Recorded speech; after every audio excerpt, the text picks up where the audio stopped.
Welcome, welcome, welcome. Welcome to another episode of the Bronze Room. You sitting here with your man, not your boy, Big Bro Chris. And along with me, you already know she's in the house. We got our beautiful co-host, Miss Joy. Hey, what's up? What's up, blacksmiths? Peace and love to you. I hope that you're feeling good because I'm feeling oh so good. Yeah, Sunday. Nice, easy day. It It's a beautiful day. is. It's been a beautiful weekend. And yeah, we're glad to be back with y'all out there. And we're going to step right into it. On this day, today, On this day today. in let me see if I can go by memory. Nope. In 1956, on this day, November 13th, 1956, the U.S. Supreme Court ruled race separation on buses in Alabama unconstitutional. Yeah, unconstitutional. Wow. So when Martin Luther King and Rosa Parks and all and you know the whole coalition came together to boycott those buses, it got a lot of attention nationally and ultimately resulted in this Supreme Court ruling. Hmm. And so that Wow. and so that's a powerful example, um, going towards the power of solidarity and boycotting. Miss Joy, you were talking about that last episode, last podcast about boycott, the power of boycott, the power of withdrawing your support, Hmm. your economic support for a company or a corporation or a business. It goes a long way. Yeah, it does. It speaks because money is what money is that universal language. But unfortunately, with that comes the respect. Right? It's not even really respect. It's respect for the money that we're giving off. But if we pull that away, we pull that energy. That's where we get things like this happening. That's Where right. they pass these laws, where they reform them. So there's a lot of things we need to withdraw our energy from at this point. We need a whole reformation. But things like that, that's what actually gives me hope, knowing what our people actually like trudge their feet through for us to even be able to, now we're using now is mainly people of color using the transits, Yeah, you're well, right. at least what I see in like the inner cities. I know that they use them to get place to place because of traffic, but really, so Yeah, that's right. yeah, That's right. Yeah, when we bind yes. together, towards a certain cause, we have great power, and that's evidenced in this 1956 Supreme Court ruling, and it should be evidence for us to go forward with the same strategy if need be, Mhm. when we come up against issues. So Mhm. let us never forget this example. We need to research our past. We need to look at what they were doing. 100%.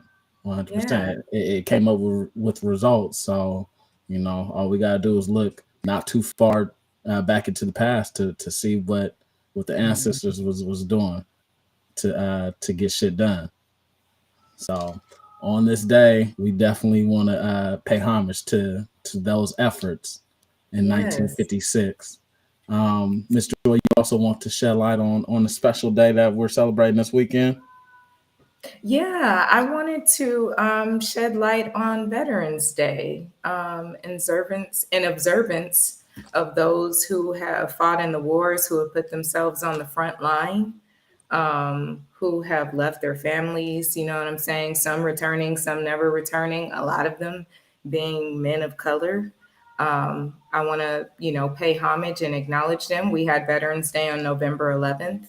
Mm-hmm. Um, and I think it's very important because I see a lot of them in the streets of Los Angeles, just not getting enough care. I used to live in a neighborhood in Inglewood where it was just tents everywhere.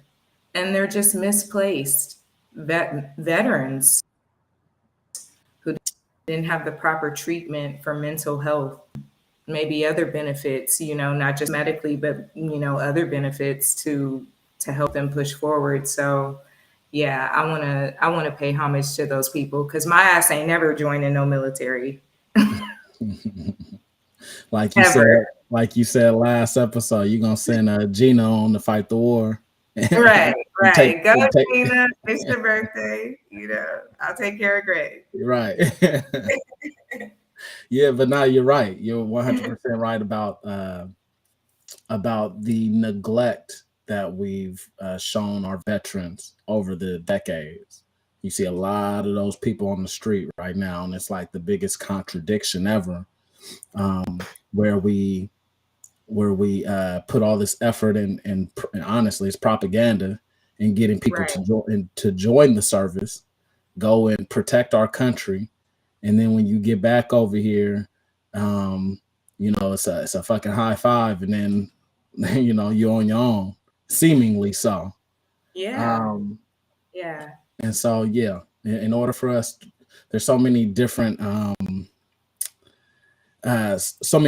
different areas where the country has failed its citizens, and this is a Mm, major area. Talking about mental health, there's got to be not too many more examples or situations in which mental health care is needed in one area of citizenship than our mhm. veterans. You go off to war and see friends and peers of yours getting picked off by machine guns and all that. That's traumatic. It's traumatic. Yeah. That Yeah. PTSD is real. And so yeah, we got to really step up. The government needs to step up and see to it that some of these or all Especially, these veterans are getting that mental health that they need, yeah. those mental health services. Yeah, you see we can only imagine what those people have seen. I've spoken with people when I graduated high school. It was in 2003. I think I told y'all, 9/11 was 2001. Mhm. So everything was active then. Everybody who I was in school with, men and women, they went into the military. Hmm. And some of them came back a few years, just Hmm. not not the same. I will Right. say that, not the same. I've spoken to a few people that I was close to who they shared stories of how their lives were spared, on the front line, the gun was on them. They were ready, but whoever it was had mercy on them. So you experience these things and you can't really tell them to people. You come back different because you see a different perspective of life for years than other people see. And you come back and we expect you to be this same person. These people need to be treated with care.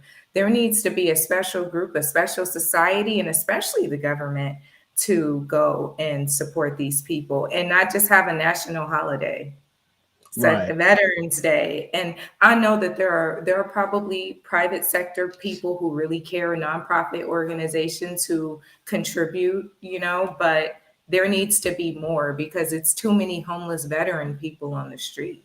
It's too many of them. I'm sure that it probably ended up on Skid Row, and that's just here in California. We're not talking about, other places. So, I myself, I would even like to do better with paying my homage to those people. Eventually would like to have some kind of service to give, some type of mental health service. It's really important.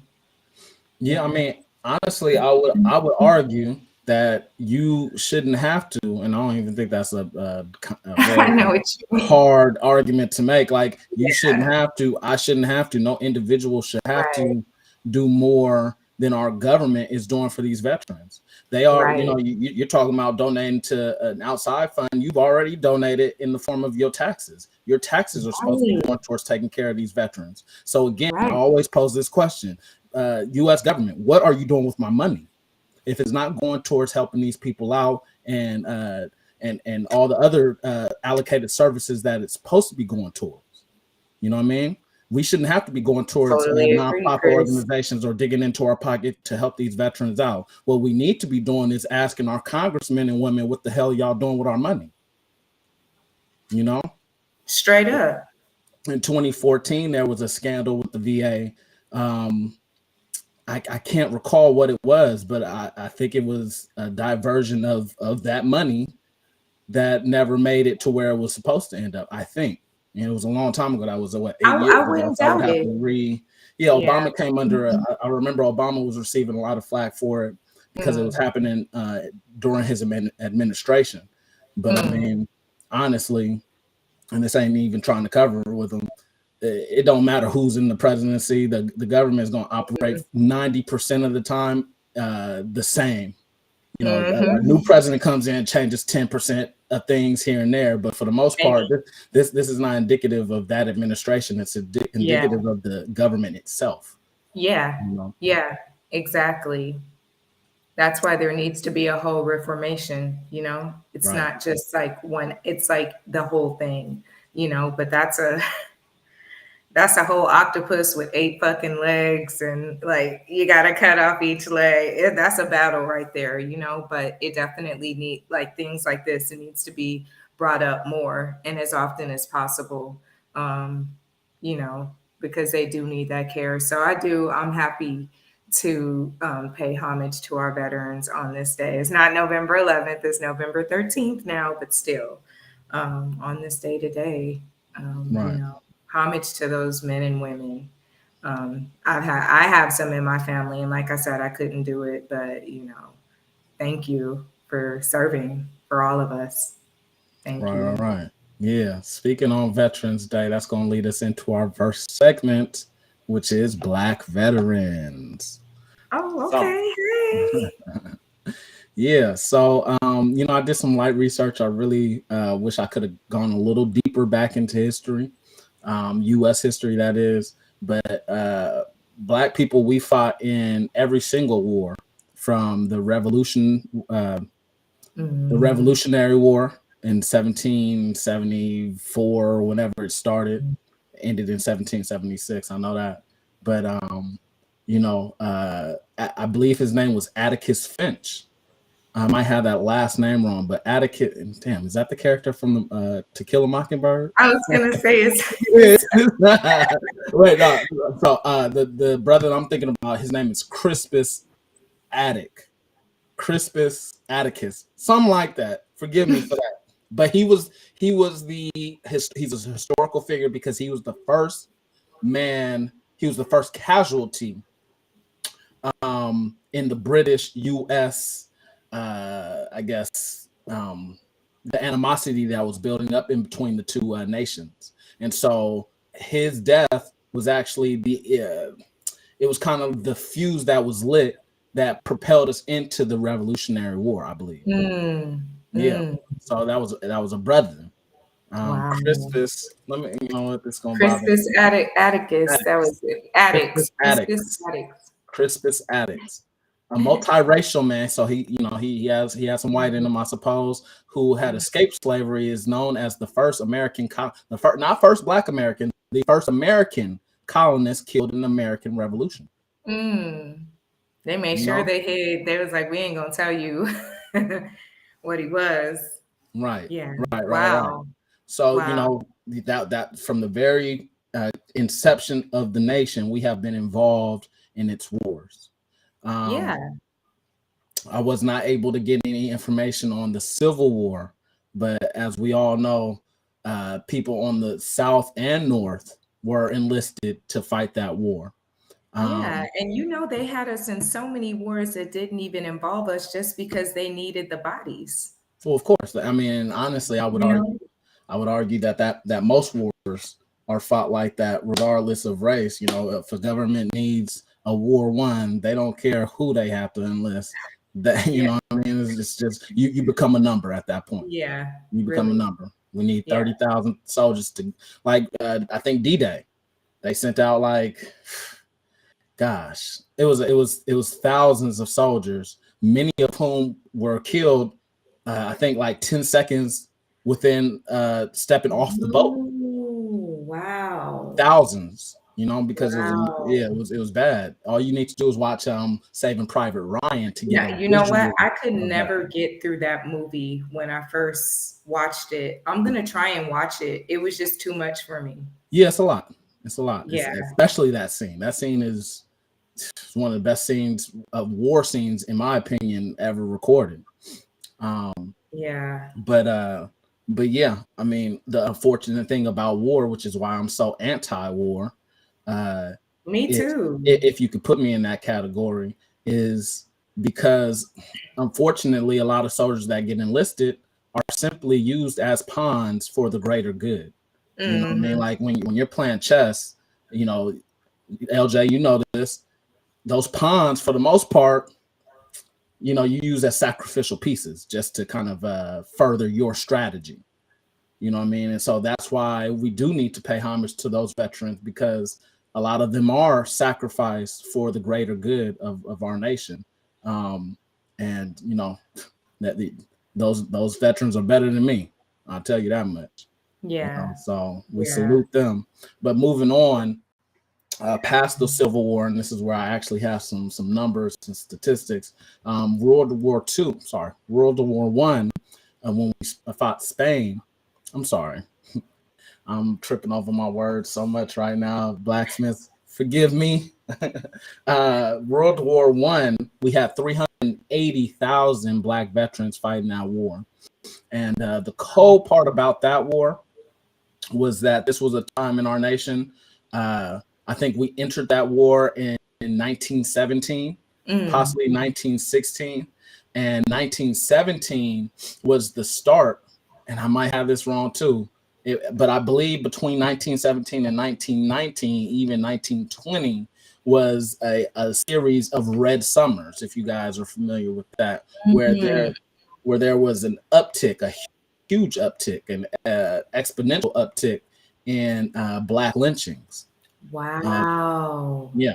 So Black Wall Street, that I believe that was in July of 1920. That was just one Wow. of the many neighborhoods and towns that were succeeding in America at the time, that were burned down, rampage, raided, and uh, and Yeah, wasn't that ransacked. wasn't that like the Great Depression? Wasn't that during that time? No, the Great Depression happened about 10 years later in Oh, I believe 1929 was the first year of the oh, Great Depression. So, okay. but during this time, America was, for the most part, about to enter the roaring 20s, where the Yeah. economic boom was Mm. major. Um, Mhm. you know, I would argue, probably in part, because we talked about this a couple episodes ago, probably in part that success of the 1920s was probably in part to fighting in World War One, because war is business. War is big business. You Mhm. know, whenever we're entering a war, we're not too far off from an economic resurgence, um, Yeah. for sure. Yeah. Yeah, because it's either over resources. I think it would depend, maybe during the time, maybe if that, see, I'm bad with my history, but maybe if So, that's during the time things like the cotton gin was invented. I don't know when that would have been yeah, during industrial times when they started really, I don't know if that was during the 20s, but I could see that happening. Or I could see that being around that time. well, I mean, I feel like the biggest thing, the cotton gin was a whole century before. Yeah, I believe it was like the early 1800s, uh, invented by Eli Whitney, who was a black man. Mm, mm. Um, but Oh, in the okay. 1920s and before that, uh, Oh, that was definitely the end. 1794. What Okay. The night? cotton gin. When Okay, I was it? was way off. Well, 1794. wow, I didn't know it was that early of an Okay. invention. Yeah, me But neither. yeah, the early 1900s was characterized as like the Industrial Revolution, where Okay. there's a lot of factory work and whatnot going Mhm. on. A lot of kids that ended up going into those factories and losing limbs and shit like that, and Wow. you know, that predated child labor laws. Wow. Um, but Mm.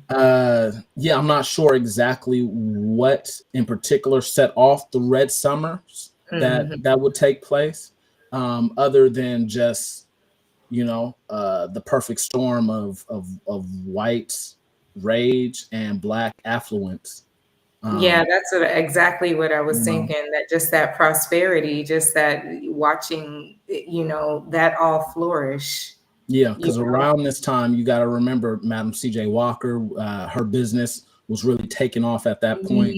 Mm, Um, and yeah, I mean, all you need to do is give us a little bit of time, and it's inevitable that we're gonna start to that's succeed. it. So we Yeah, started, coming against these haters that didn't want to see that.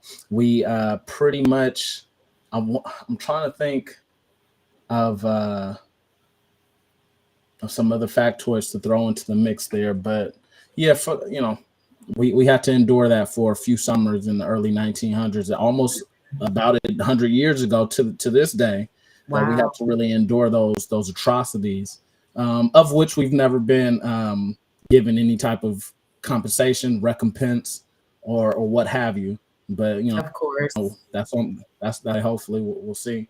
Um, but yeah, going forward to World War II, um, uh, we had 1.2 million enlisted black soldiers. Wow. 1.2 million. That's a lot. Wow, that's a That, big jump. it's a Yeah. huge jump. It's more than 3 times what we had in World War One. So the real atrocity and regrettable thing about our enlistment in that war, where FDR he granted all GIs, or I don't even know what GI stands for, but all the soldiers of that war, he Mm, granted them a GI Bill, which would mm, have given them which let me see, the GI Bill was signed on June 22nd, 1944, and it provided World War II veterans with funds for college education, unemployment mm. insurance, and housing. But there was great effort and strategic playing around with that bill that excluded pretty much all of the black veterans from those benefits. Wow. Sounds familiar, like all of the laws that we have today. Right, exactly. So Wow. you know, I state all these examples just to say that, just to make the point, rather, that during Veterans Day, we definitely want to celebrate our veterans, especially our black veterans, Yeah, because um, as is so neglected and forgotten about. Not only did we have people from our community going over and fighting for our rights and our freedom over here, um, but they were not equally compensated for those sacrifices. yeah, You know what I yeah, mean? And that's, and when the conversation of reparations comes through forward, and people want to argue against it or ask questions as to, well, why, these are one of the points as to why. Because we made right, equal sacrifices but got unequal compensation. right. You know what I mean? Even I And think, well, I'm sorry, were you? no, go ahead. I think LJ sent us an article, a, maybe maybe a couple months back or a month ago, about the prisoners of war and how they were Yeah, treated compared to the free black men. And right. but they didn't have any of I don't believe there were black men who were prisoners of war who were treated like that. You know what I mean? How they were treated like they got to be in this certain area. I forgot where they were located. Yeah, well, the article I Amongst believe the you're commoners. referencing is the prisoners of war that we had brought over to the United States Mm, from Nazi Germany. yeah, I yeah. forget how many I'm we so happy had. that yeah. Mm, Yeah, one of the concentration camps that we had for those soldiers was in Texas, and so the article was detailing how the people of the town in Texas, that where that concentration camp was held, they eventually became to really like these prisoners, and they were doing like community service, and they were kind of like, they were kind of like assimilated into the communities. Yeah, and they were treated well. And they were treated decently for being prisoners of war, guilty of, at least in part, at the very least, in part, to the 6 million Jews that were killed over there. So it serves as a huge contradiction again as to the efforts that we're fighting for and what we say we're for, but yet we're bringing in Nazi soldiers and treating them better than a lot of our Black veterans were getting treated. Right. There's several examples of Black veterans, particularly in World War I, coming home and off the buses getting beat by jealous white mobs. There was one example in particular that I want to shed light on of a brother named I don't have his full name, but Soldier Private Lewis on the night of December 15th. I believe this was in 1917. His place was stormed into by a white officer who accused him of theft. They took him to jail, and then a mob ran into that jail, took him out, and hung him. And he had just got back from fighting the war. It's like, so amongst dealing with that prejudice, you're fighting in a war for people who do not fuck with you, and that takes a lot of courage. Some of these people did it beyond reasons that we know of, just beyond them. I mean, you have to do it, not just even for yourself, for your family. I mean, at the end of the day, many soldiers, from what I believe, the criticism of army enlistment is that, like, most of those soldiers, by and large, are from the lower economic status of society. So, it's not people who are just gun ho, like, yeah, I'm going to protect my country. Sure, that's a part of it, but most of them are like, well, shit, I don't really have many other options that are going to allow me to provide for my family. So you go ahead and sacrifice my potential life, potentially sacrifice my life so I can feed my family. You know what I mean? Yeah. So that's a big part of army enrollment. A big part. But especially with Black men, like we're touching on Black veterans. Like when I tell you, I've seen so many of them homeless, and surprisingly, a lot of them roam homeless near the VA hospital in West LA. I believe that's where it is. You hear people tell you about it. You've seen them. I've worked in that area. So there definitely has to be some type of care, considering all these wars. When you tell me the number is 1.2 billion? 1.2 million. Oh, 2 million, but wow. Yeah. And you got to think back then, right now, statistically speaking, according to the census, Black America is around 42 million strong as far as numbers. When you go back about 80 years during World War II, you got to figure that maybe we had 20 million people there. So 1.2 million men going into that war is roughly about, what did I say? 20 million people. You got to figure that that'd be like 7%. Well, let's say half of those are men. 10 million and 10 million make 20 million. Half of those are men. Half of those are men who are able to fight because you can't put anybody in the army under 18. And I think there's an age restriction past 40, maybe 45 going in. Right. So when you think about the eligible people that were able to fight, 1.2 is a large percent of Black Americans. It might have been every single one who was eligible. Oh yeah. But, not even a choice with the drafting. Yeah. Well, I don't know if the draft was in effect during World War II, but regardless, it's a huge population, or is a huge dent in our population as far as soldiers that went off to war during that time. So, Mhm. again, the biggest thing being that like these soldiers are going to fight our and protect us overseas, but when they're coming back home, they're getting treated like dog shit, Yeah. getting treated worse than Nazi soldiers. By When they should as be getting the best treatment, actually. Yeah, 1000%. So, you know, uh, on this Veterans Day, Yeah. on this Veterans Day weekend, we want to shed light on the injustices that Black veterans in particular have had to face, and I'm sure today are probably still facing. Um, Yeah. you know what I mean? But uh, yeah, yeah. That's the reality of things in Black America in regard to Army enlistment, at least in the past.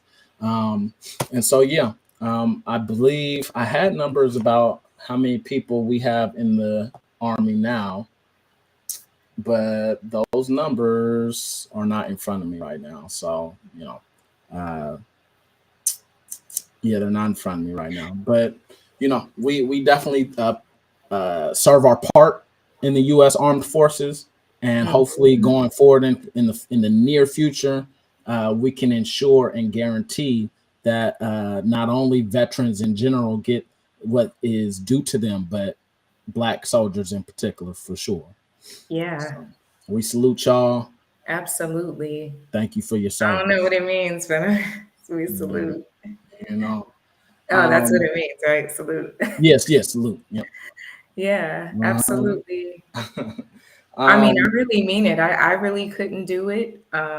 And I feel like, there does need to be better care. I can only imagine how some of them feel when they come back. I'm happy that we have this platform where we could share the awareness. I mean, I'm truly grateful for that.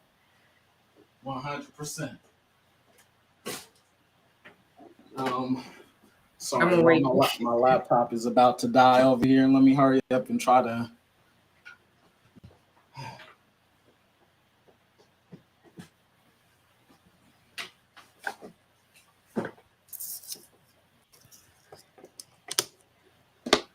All right, cool. I really want to sing that Craig David song. I gotta remember it. The only Craig David song I remember How'd it go? outside of that one is like 7 Days of the Week or something like that. Yeah, Down that's what I'm trying to remember. I out can't there. remember how I go. I just know he had that swag. He had the beanie with the coat, with the um, so in other news, we had a major. We had a mate. Can y'all hear me? Yeah, you sound great. Yeah. All right. In other news, we had last night one of the greatest, if not the greatest, comedian that has ever Oh gosh, graced the stage. I Dave love it. Chappelle himself came and set it off with his Saturday Night Live monologue last night. Of Um, course. yeah, he makes a lot of poignant thoughts in his material in regard to Ye and Kyrie and free speech Mm, and all of those things. So if we have that segment queued up, can we go ahead and play that, LJ? yes. But before I start tonight, I just wanted to read a brief statement that I prepared. I denounce anti-Semitism in all its forms. And I stand with my friends in the Jewish community. And that, Kanye, is how you buy yourself some time.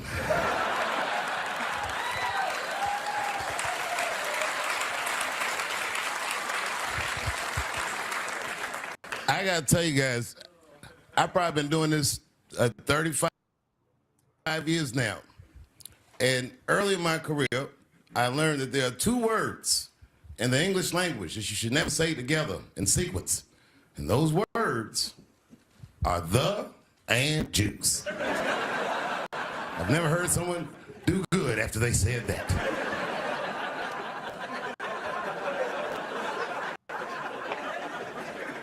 Kanye's gotten into some scrapes before. Normally when he's in trouble, I pull up immediately. But this time I was like, you know what? Let me see what's gonna happen first. I just want to see where this is all going. I can't even remember how it started. Vaguely, I remember it started with a strange tweet. It was like, I'm feeling a little sleepy. I'm gonna give me some rest, but when I wake up, I'm gonna go DEFCON 3 on the Jews.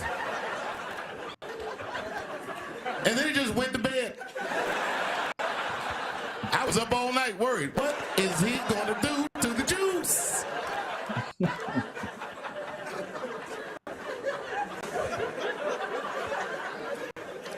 I grew up around Jewish people. I have a lot of Jewish friends, so I'm not freaked out by your culture. I know a little bit about it just from hanging around. Be like, yo, let's go out at school tomorrow. They'll be like, we can't go out. It's Shana Na tomorrow. I'll be like, what? What is Shana Na? I had so many questions. Why do some of your people dress like Run DMC?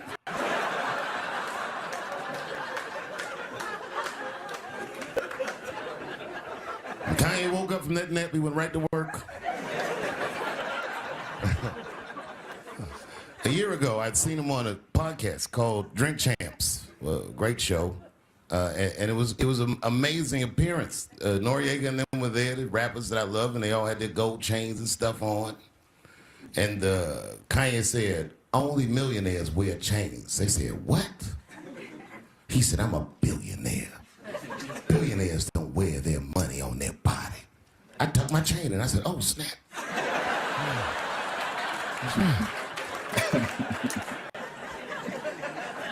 It was a good appearance. It was fun and funny. But when he woke up, he went on Drink Champs again. This time, he was on one. He was mad about something. He said, I can say anti-Semitic things, and Adidas can't trap me. Now what? Adidas dropped that nigga immediately.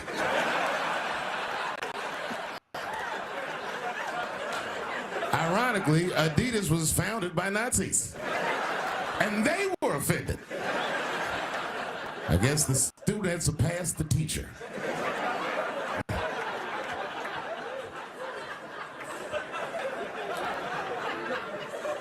It's a big deal. He broke the show business rules.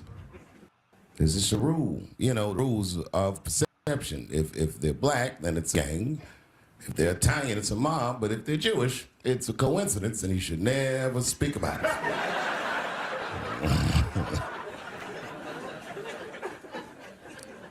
Kanye got in so much trouble, Kyrie got in trouble.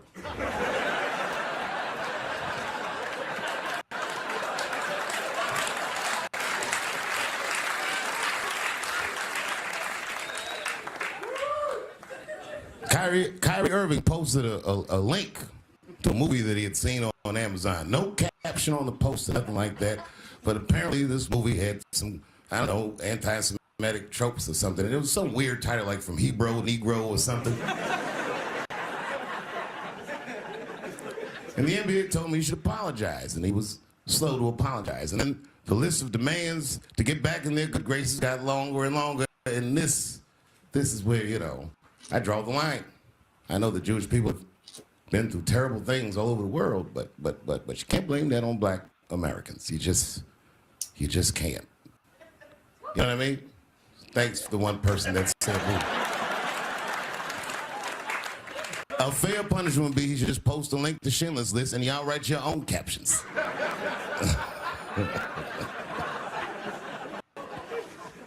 Kyrie Irving's black ass was nowhere near the Holocaust. In fact, he's not even certain it existed.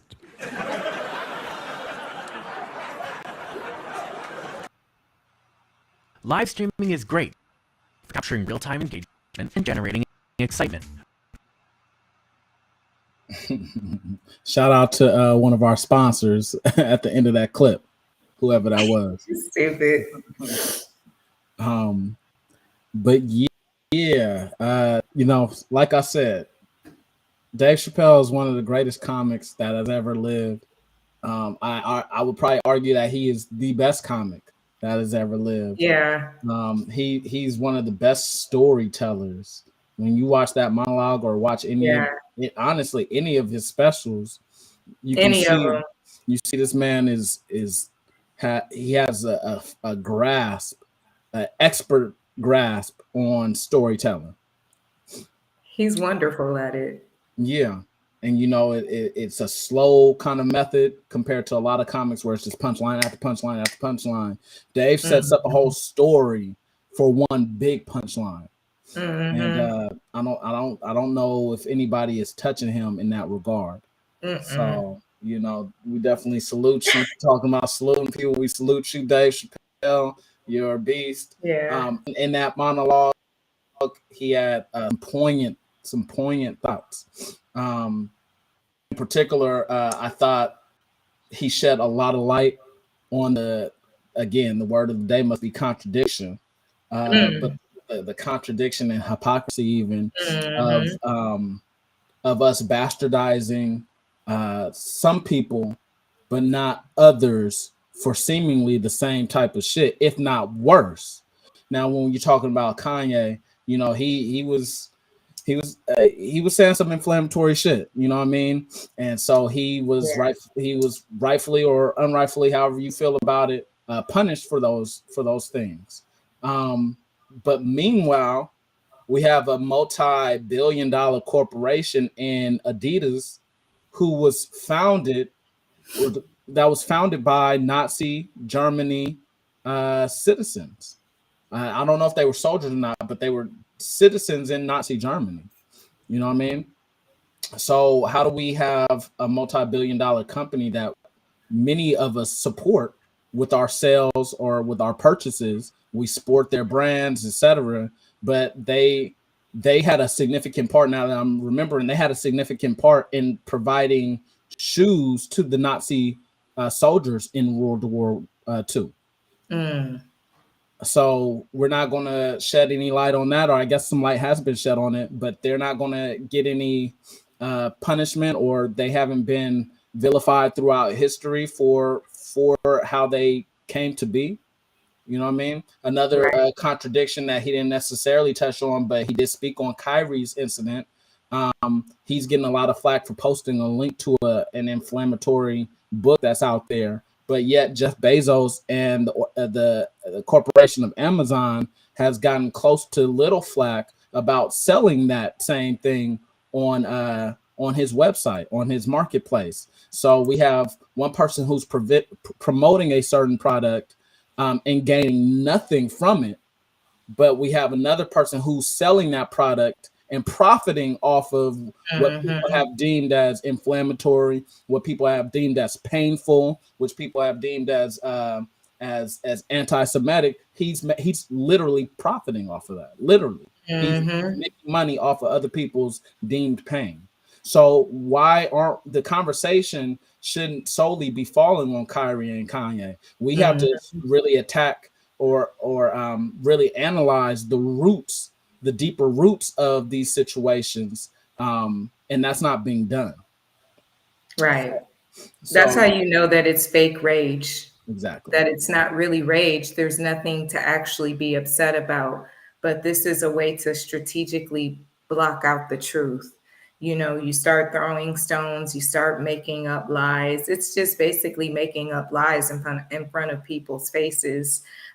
These platforms, like we said before, they're the ones putting this out on their platform, and they're actually making a profit from it. Whereas we're just actually regurgitating it or telling or stating what it is.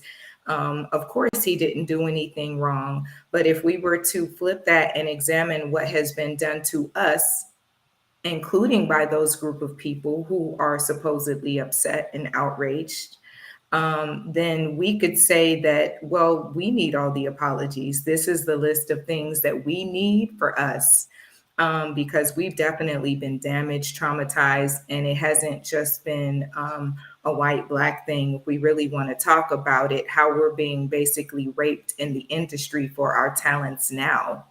Do we want to talk about that? Because a lot of us are outraged by that, but you don't want that truth to come out, because then that relinquishes also this fake power that you have. You know, if more people were to know the truth, oh, you can't let the people know who they are. We can't let them know who we really are. A lot of people are even confused about it. Is it a religion? Is it a race? They don't know because a lot of lies have been told. A lot of things have been made up. Um, Recently, who, not the founder of Nike, maybe it was, he basically was like, okay, let's let up on Kyrie a little bit. Okay, I do think it's a little bit ridiculous now. But it's like, is it ridiculous now because Black people are gonna boycott Nikes?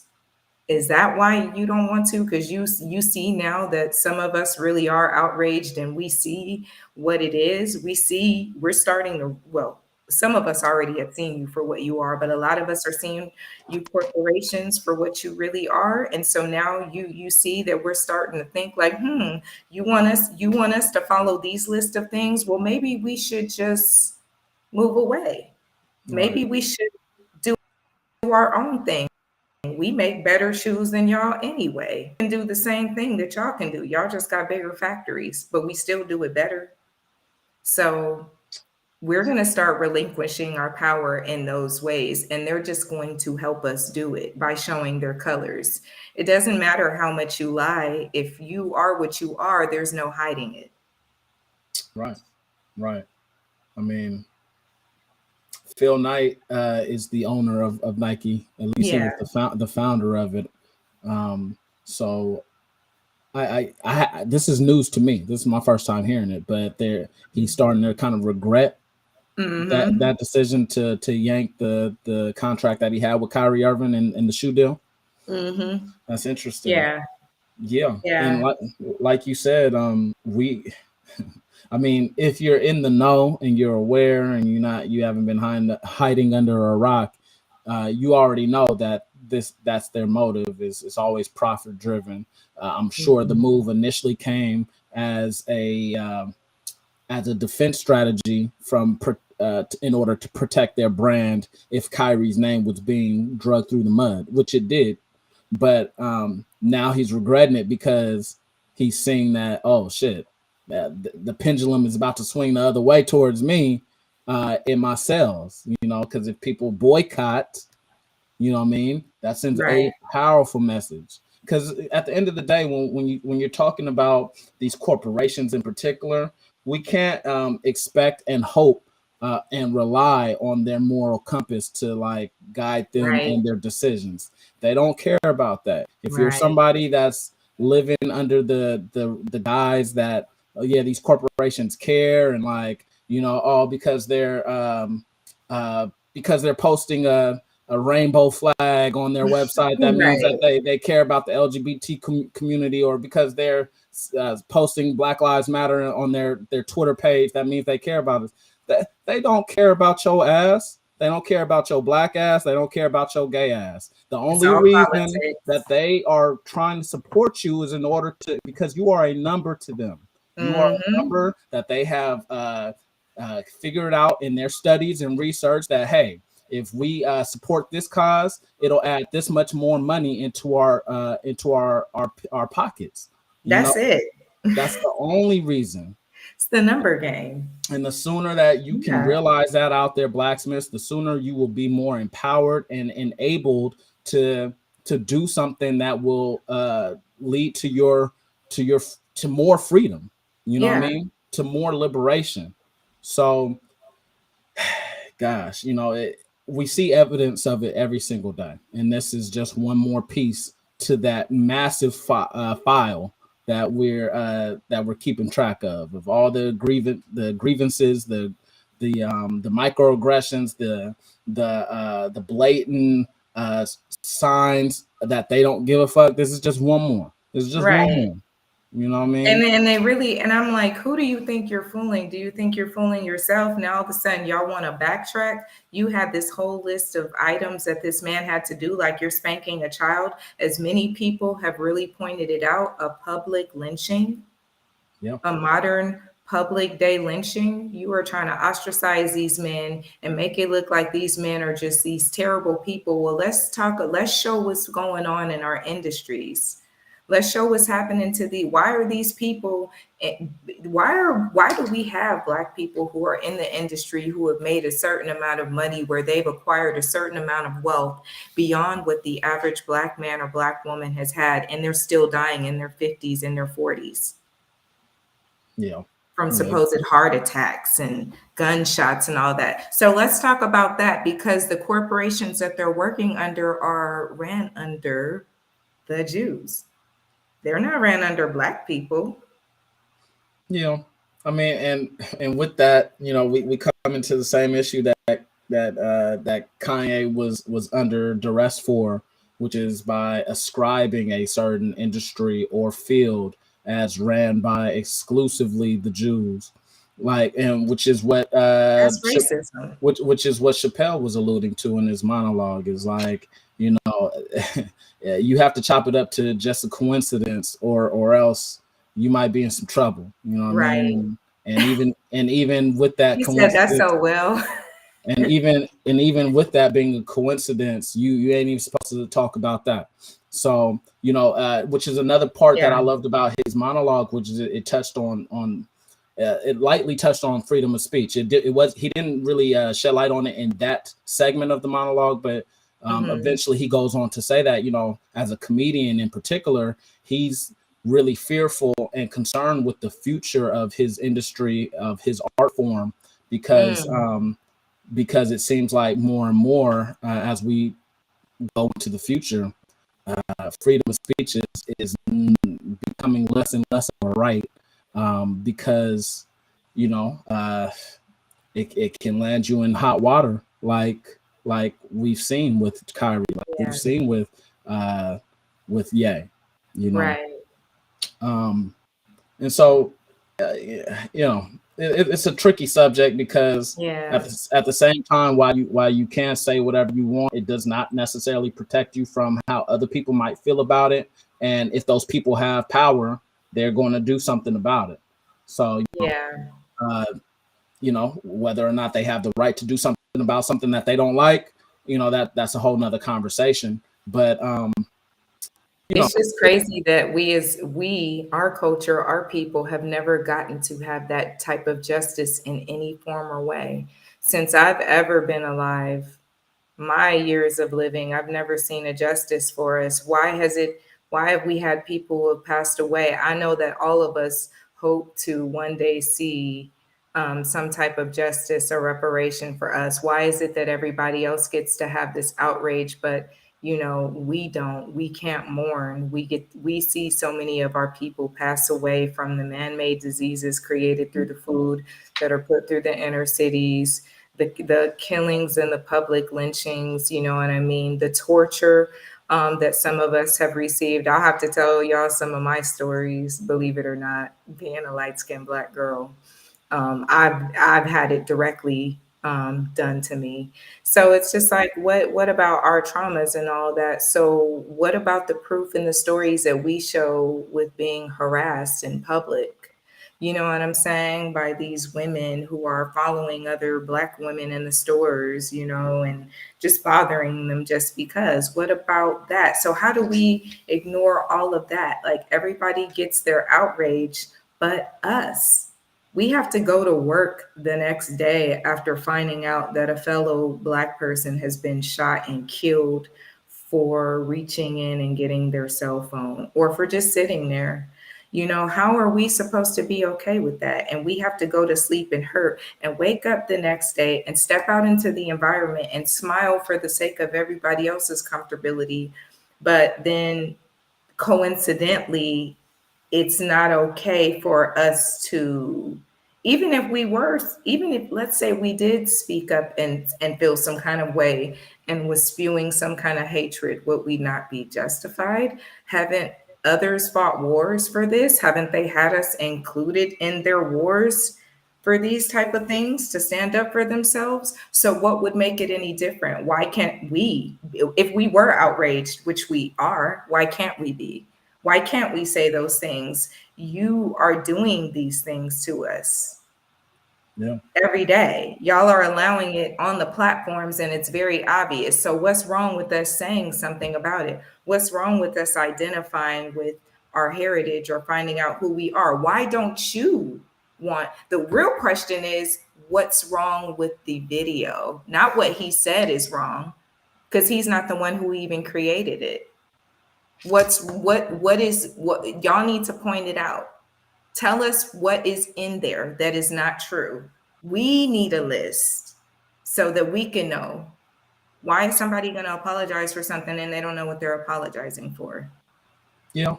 Well, I mean, within that, the ADL, which stands for the Anti-Defamation League, which is, I believe, specifically an organization to protect Jewish people from hate. They came out with several bullet points about the video that they did not agree with or found and deemed as anti-Semitic. It's on their website. I visited it last week or the week before. So it has about six bullet points from what I remember, maybe 5 of things. One of them being like a quote from Hitler that may or may not have been real. It might not have been a real quote. Well, there's some things I heard. That's another topic of discussion. But they have some quotes about the reasons why he had his reasons, and it had to do with him stating that Black people were the chosen people, and that he knew that they were going to destroy us. Well, that's the quote that they referenced. That was it was a true statement, though, what he said.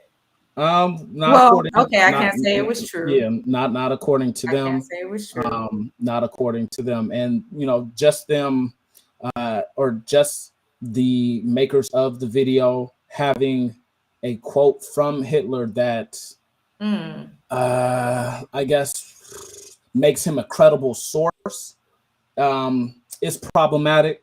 You know what I mean? For the most part, somebody that did so much damage. So just because his name was brought up, even though it's necessary to put in there if you're educating people about the truth. But okay, how could he not be put in something that's talking about that? I don't know. That's a whole conversation that maybe we can. That's like talking about slavery, but let's not put the slave masters in there. Let's just have the slaves just show the scene with them picking cotton and. Right. Yeah. I mean, like we said, this goes deep, and so possibly in the future, maybe we can dedicate a whole episode towards going over some of these things. But that brings us to our vibe of the week. Joy, do you have anything, or shall I go first? You go first. Okay. So my vibe of the week for this week, November 13th. Is plants. Plants. I love my plants. And last night in particular, I had an experience, a moment with one of my plants because I had turned on the heater because it was cold. It was cold up in here a couple of nights ago. So I turned on the heater, was going all night, woke up the next day, went about my business, and then somewhere in the midst of the day, I came across my spotted plant. I forget what the hell it's called. It's called a polka dot flower, and it was wilted beyond hope. It was wilted over.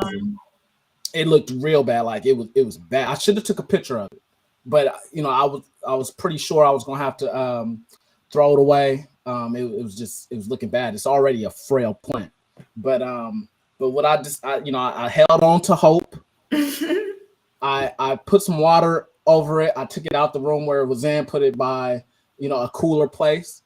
And later in the day, would you believe that my plant is 1,000%? My polka dot flower is 1,000% back to itself. I'm talking about it was wilted over, slumped over like it was dead. It was gone. Its soul had already left. And, it came back to life just with a little bit of care, tender love and care. You know what I mean? So plants are amazing.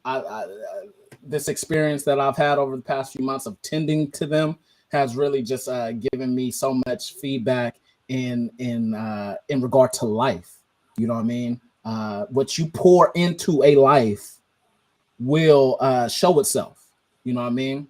Particularly for parents or whatever, you know, whatever you pour into that child over its 18-year life, you know, it's going to come out in the end. And you'll see it eventually. You know what I mean? At least I imagine. I ain't got kids, but you know what I mean? Like my children are my plants, you know. So what I'm seeing is what I pour into them, they show me, and I'm just so gratified for God and creating life and showing an example of the resiliency of life through plants. It's amazing, and I'm floored by that example. Honestly, I got one more plant in here that I need to bring back to life because it's really going through it right now. But with that example that I have from yesterday, I'm not going to give up on my pothos. My pothos is going through it. Please pray for it if y'all out there listening to this. And yeah, that's my vibe of the week. I love that. I'm gonna vibe off of your vibe. Okay. I'm the same way. I love plants. I got into them during the pandemic when I had to be in the house all the time. I couldn't hike the way I wanted to, so I started buying a lot of plants, and also because I thought it was important that I know how to grow my own food. So I was like, let me start with indoor plants. It's not very hard to grow anything. I'm actually going to show you my pothos. But all my other plants have passed, Chris. So I understand what you're saying. They were pothos, and when I moved, a lot of them got damaged. But I do have a Monstera. This is her. Oh, she's beautiful. Thank you. I keep her by the window. I've had to trim some ends. I've had her for like maybe a month and a half. My last plant that I just threw out, I had her for 4 years.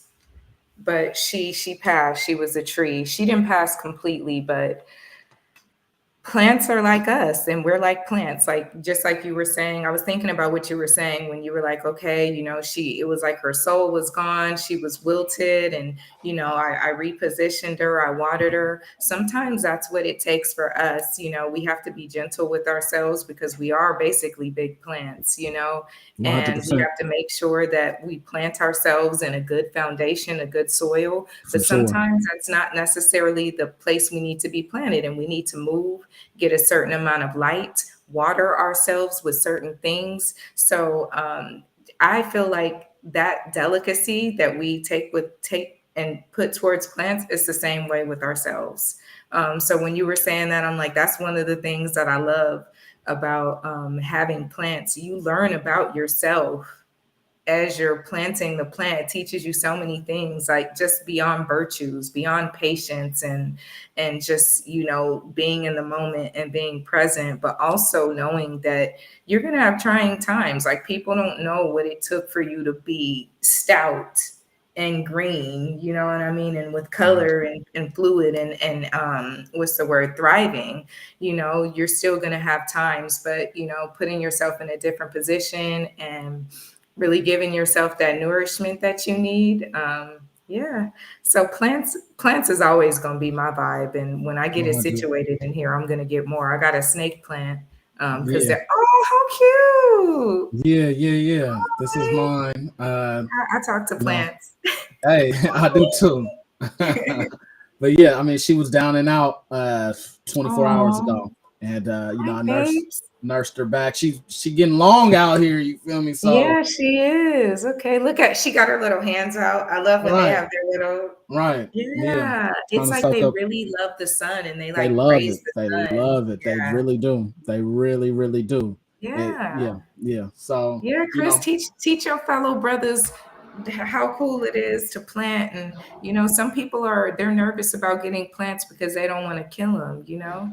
But, and I respect that because it is a risk. It is a risk, and you grow attached. And I mean, honestly, it have you feeling some type of way about yourself if you're not able to. I've shed tears. Right. You know, but I just get so much gratification out of it. So you know, that's the vibe of the week. And with that, you know, we're gonna get up out of here. But we really thank you guys out there for joining us for another episode episode, and we'll be right back here, same place, same time on the Bronze Room. We'll see y'all later.